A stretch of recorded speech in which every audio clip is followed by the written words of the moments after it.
Okay jamaa, ifike wakati huu ujinga uachike jamani, kwa waigizaji. Huu umepewa scene, umejua ni mkali, umepewa scene kubwa, alafu hautokei.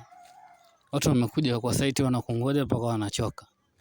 Ukipigiwa simu naja na ufiki. Wewe unajiona kama nani? Characters zinabadilishwa bro, unaona? Hakuna kitu ambacho tuweza kukufanya kwa sababu hiyo character tumekuwekea, alafu wewe umeharibu.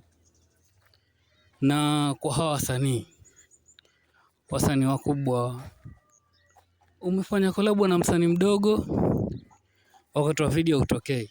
Nini mbaya? Nini mbaya? Tafadhali kama una tabia hii basi usifanye kazi na mtu. Usifanye kazi na mtu. Wewe ukifanywa hivyo ambavyo wafanyia wenzako, utakubali? Utakubali? So please tuheshimiane, tujiheshimu na kazi iendelee. Tafadhali.